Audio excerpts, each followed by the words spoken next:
പിന്നെ അവനൊരു സംശയം, ഞാൻ ബഫൂണാണോന്ന്. ഉള്ള കാര്യം അങ്ങോട്ട് പറഞ്ഞു കൊടുക്കാൻ മേലായിരുന്നു മനുഷ്യ. എന്ത് ബഫൂണാണെന്ന്.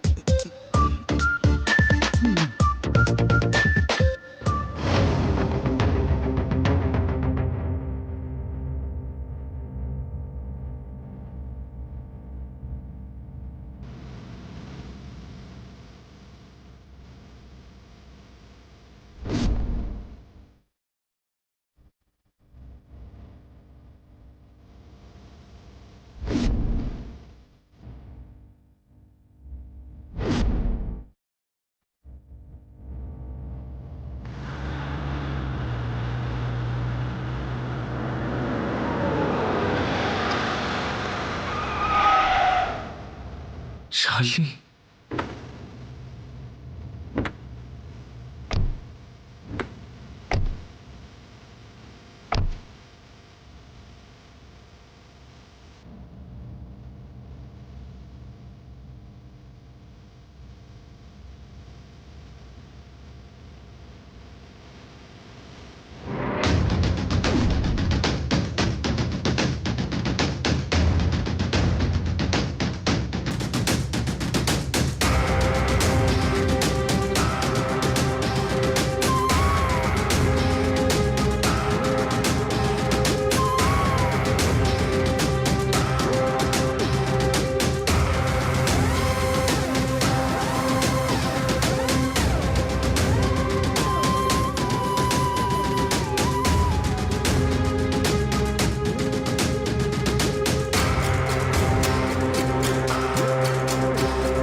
പക്ഷേ നീ ഈ അമ്പലത്തിന്റെ പടി ഇറങ്ങുന്ന നിമിഷം ഈ ഭഗവാൻ മുൻപിൽ അഗ്നി നൈവേദ്യമാകും ഞാൻ.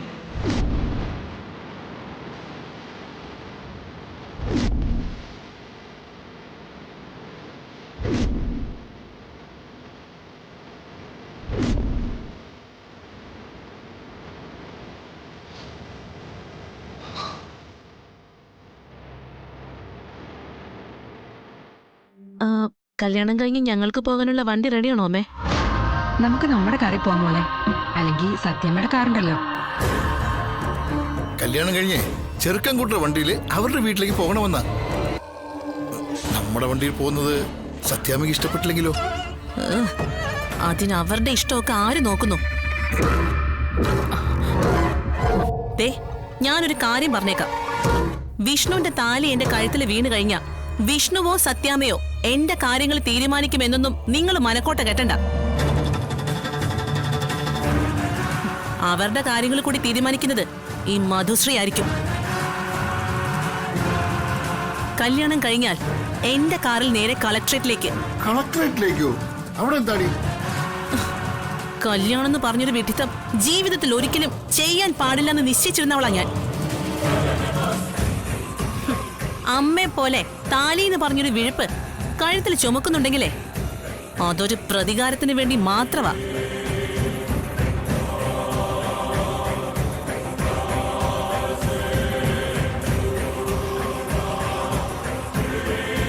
വിഷ്ണുവിന്റെ താലി ഞാൻ കഴുത്തിൽ അണിയുന്നുണ്ടെങ്കിലേ അതാദ്യം കാണേണ്ടത് അവളാ, ശാലിനി. ഈശ്വര, കളക്ട്രേറ്റിൽ അവളുടെ ചേംബറിലേക്ക് വിഷ്ണുവിന്റെ കൈയും പിടിച്ച് കയറി ചെന്ന് എന്റെ കഴുത്തിൽ കിടക്കുന്ന താലി എനിക്ക് കാണിച്ചു കൊടുക്കണം.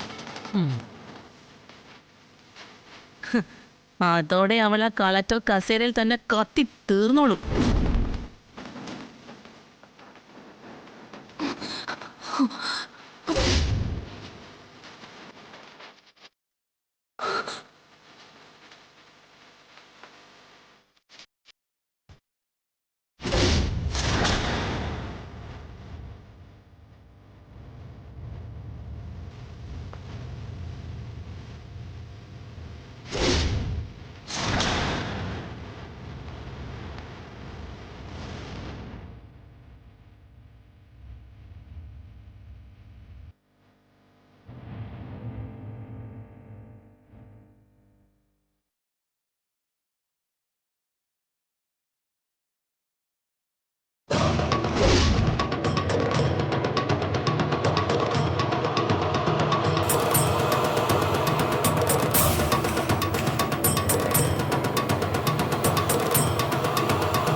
ആരെയാടി നോക്കുന്നത്? നീ അറിഞ്ഞത് ശരി തന്നെയാടി. നിന്റെ വിഷ്ണു ഏട്ടന്റെയും എന്റെയും കല്യാണം. ഈശ്വര, അതിനു വേണ്ടി ഒരുക്കി വെച്ചിരിക്കുന്നതാ ഈ നിറപറ നിലവിളക്കൊക്കെ. പിന്നെ അവരൊക്കെ എവിടെ പോയിന്ന് ചോദിച്ച വിഷ്ണു ഡ്രസ്സ് മാറാൻ പോയിരിക്കുന്നു. സത്യഭാമ അവിടെ എവിടെയോ ഉണ്ട്.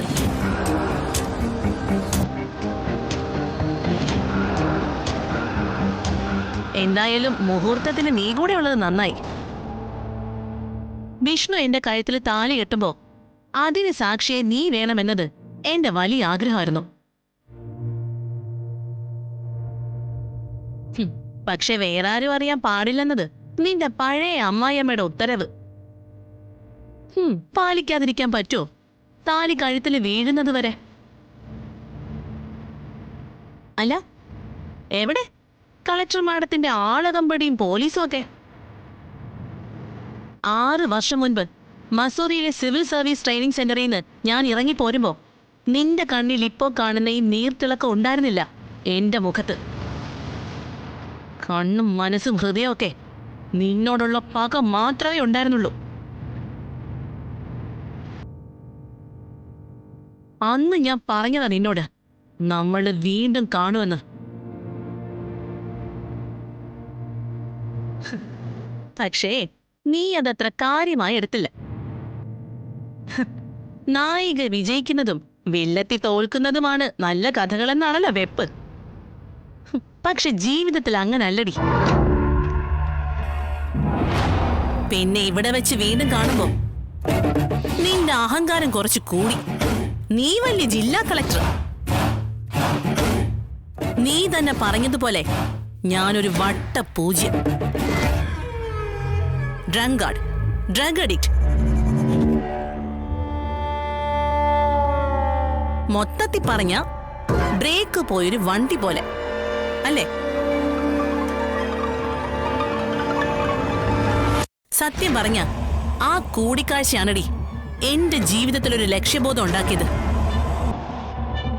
നിന്റെ വിഷ്ണുവേട്ടനെ എങ്ങനെയെങ്കിലും നേടിയെടുക്കണമെന്നൊരു ടാർഗറ്റ് ഞാൻ മനസ്സിൽ ഫിക്സ് ചെയ്തത് ആ നടുറോഡിൽ വെച്ച.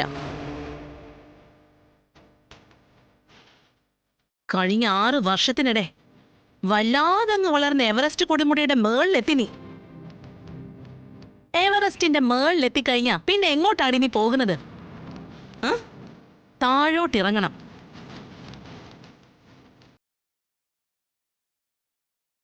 മനസ്സ് വെച്ചാലും പിന്നെ അതിന് മേളിലോട്ടൊരു വഴിയില്ല. നീ താഴോട്ടിറങ്ങുന്നത് കാത്തു നിൽക്കുകയായിരുന്നു.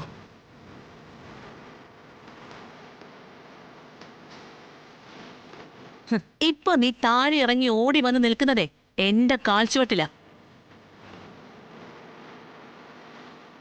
ഇപ്പൊ ഞാനും നീയും സമാസമം.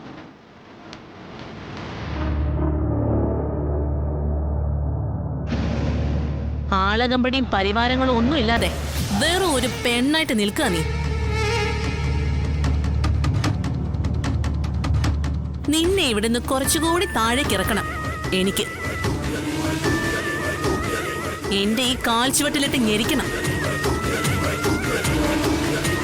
അതിന്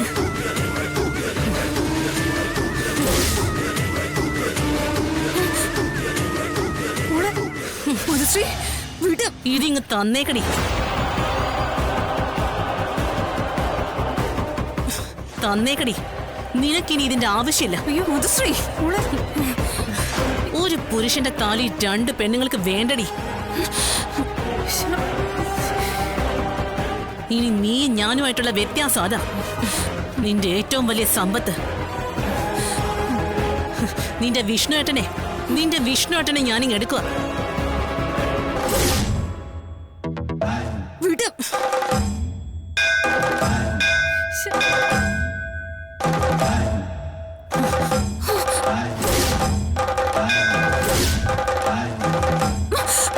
ചാർലി,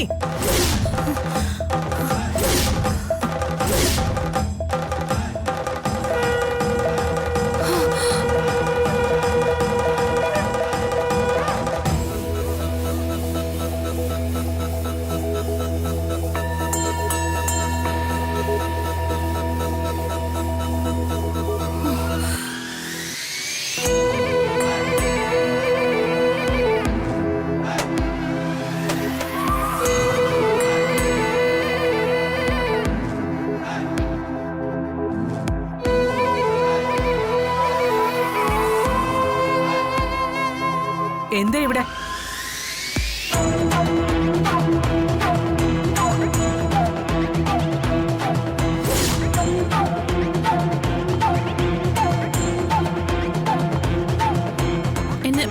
എന്നെ തല്ലാൻ വരുന്നു സത്യാമ്മേ. എന്തിന്? വിഷ്ണു ആയിട്ടുള്ള കല്യാണത്തിന് ഞാൻ സമ്മതിച്ചതിന്. അത്രയ്ക്കായോടെ അഹങ്കാരം എന്നൊക്കെ ചോദിച്ച് എന്നെ തല്ലാൻ വരുവാ. ഞാൻ എന്ത് തെറ്റാ ചെയ്തത്?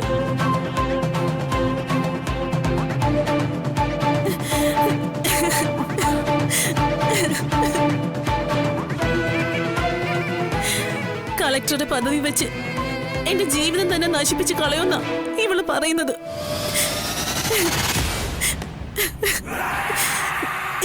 സത്യമ്മ പറ, ഞാൻ എന്താ ചെയ്യേണ്ടത്?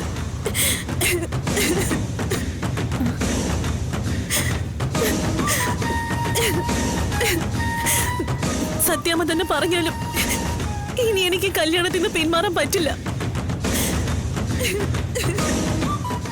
പക്ഷെ സത്യാമ്മയും വിഷ്ണുവേട്ടനും ഒക്കെ ഞാൻ ഹൃദയം കൊണ്ട് അത്രയ്ക്ക് സ്നേഹിച്ചു പോയി.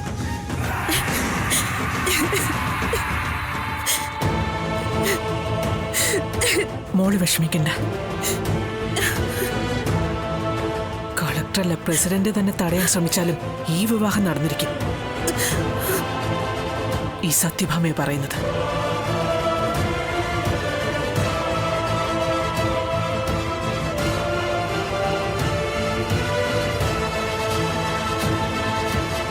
ശാലിനി, സത്യമേ, ആവശ്യപ്പെടുമ്പോ മാത്രം നീ സംസാരിച്ചാ മതി. കളക്ടർക്ക് നിന്റെ ഓഫീസിൽ.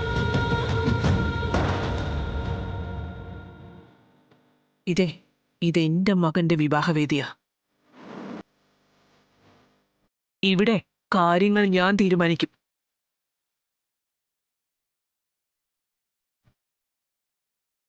എനിക്ക് സംസാരിക്കാനുള്ളതേ ഇവരോടാ, ഈ ശാരദാമ്മയോട്.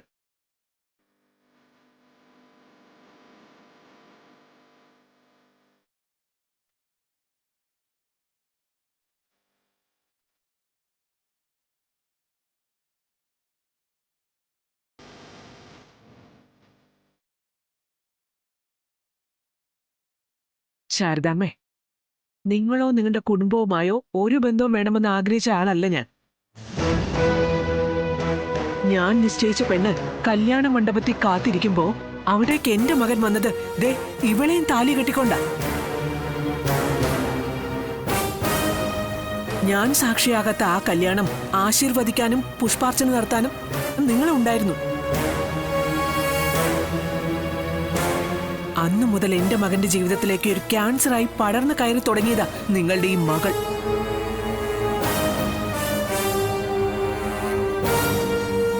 ഞാൻ എല്ലാം സഹിച്ചു, ക്ഷമിച്ചു. നിലവിളക്ക് കൊടുത്ത എന്റെ മരുമകളായി ഞാൻ ഇവളെ വീട്ടിലേക്ക് സ്വീകരിച്ചു.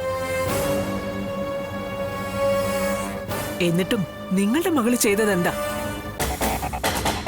ഞാൻ വിലക്കിയിട്ടും ഇവള് സിവിൽ സർവീസ് പരീക്ഷ എഴുതാനും ഇന്റർവ്യൂവിനും ഒക്കെ പോയി.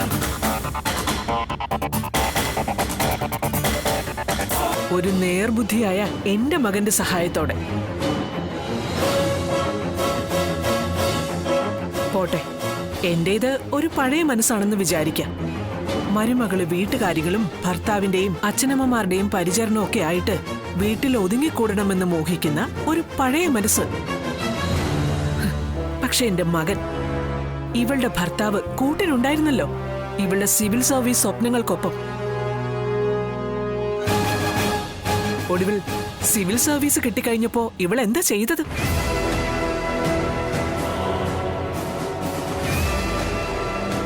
എന്റെ മകനെ, ഇവളുടെ എല്ലാത്തിനും താങ്ങായി നിന്ന ഇവളുടെ ഭർത്താവിനെ പോലും അറിയിക്കാതെ നാട് വിട്ടുപോയി.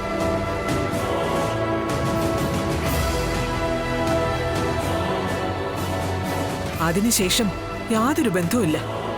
6 വർഷവും ഇവള് മടങ്ങി വരുമെന്നുള്ള പ്രതീക്ഷയോടെ കാത്തിരിക്കായിരുന്നു എന്റെ മകൻ.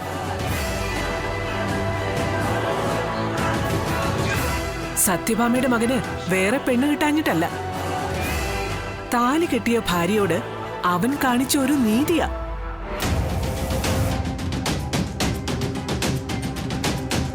ഒടുവിലെ ഇവള് മടങ്ങി വന്നു, മറ്റൊരു ഭർത്താവും കുഞ്ഞുമായിട്ട്.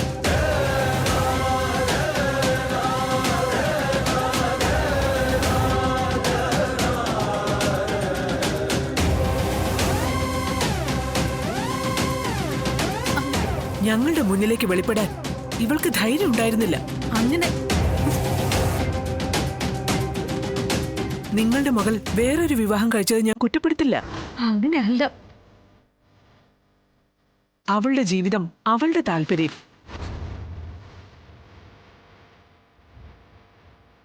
ഒരു പലിശക്കാരിയുടെ മകൻ അവൾക്ക് ചേരില്ലെന്ന് സിവിൽ സർവീസ് കിട്ടിയപ്പോ ചായക്കടക്കാരിയുടെ മകൾക്ക് തോന്നിയിട്ടുണ്ടാവും.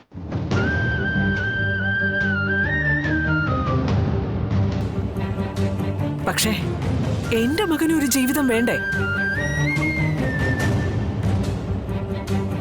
കളക്ടറൊന്നും അല്ലെങ്കിലും അവന്റെ ഒപ്പം ജീവിക്കാൻ തയ്യാറുള്ള ഒരു പെൺകുട്ടിയെ കല്യാണം കഴിച്ച് പഴിച്ചു പൊയ്ക്കോട്ടെ അവൻ.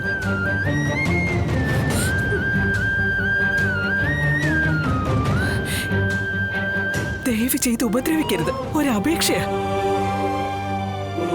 സത്യമേ, സംസാരിച്ച് തീരുമാനം എടുക്കേണ്ട കാര്യങ്ങളല്ലേ ഇതൊക്കെ? ആര് പറഞ്ഞു സംസാരിക്കണ്ടെന്ന്? ശാലിനിയും വിഷ്ണുവുമായിട്ടുള്ള കല്യാണത്തിന് നമുക്ക് സംസാരിക്കാമായിരുന്നു. അന്ന് നിങ്ങൾ എന്നോട് സംസാരിച്ചോ?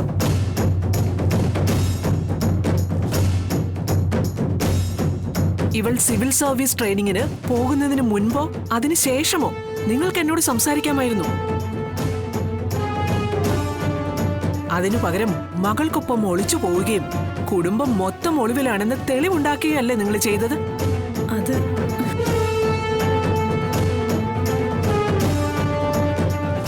ഈ 6 വർഷത്തിനിടെ സംസാരിക്കാൻ ഞാൻ തയ്യാറായിരുന്നു. നിങ്ങൾ അതിന് ശ്രമിച്ചോ?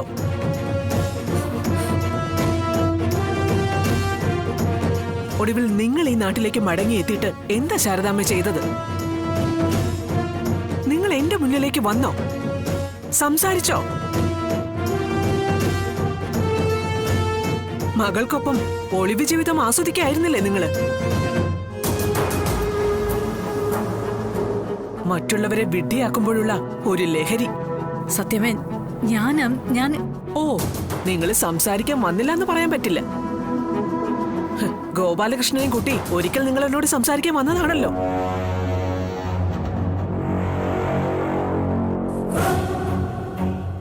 പക്ഷേ അന്നും നിങ്ങളല്ലല്ലോ ശാരദാമ്മയെ സംസാരിച്ചത്. ഗോപാലകൃഷ്ണൻ എന്നെ ഏതോ കോടതി കയറ്റു എന്നൊക്കെയല്ലേ എന്ന് പറഞ്ഞത്.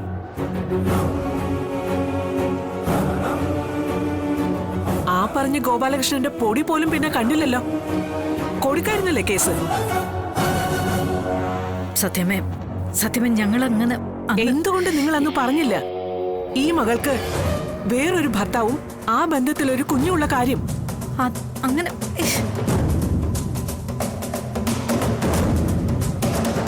ഏറ്റവും ഒടുവിൽ എന്റെ മകന്റെ വിവാഹത്തിന് വിളക്ക് കൊളുത്തി കഴിഞ്ഞപ്പോ അവിടെ വന്ന് നിങ്ങൾക്ക് പ്രസംഗിക്കണം അല്ലേ? ദേ, മുഖത്താട്ടി ഇറക്കി വിടുക വേണ്ടത്.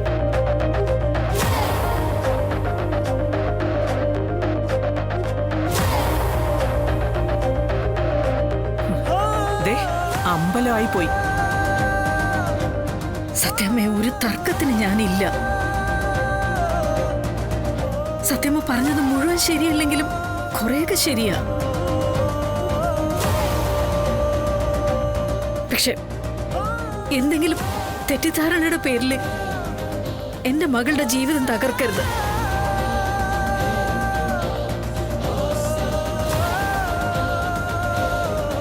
ഭഗവാന്റെ തിരുനടയിൽ വെച്ച് എന്റെ മകളുടെ ജീവിതം ഭിക്ഷ ചോദിക്കുക. ഞാൻ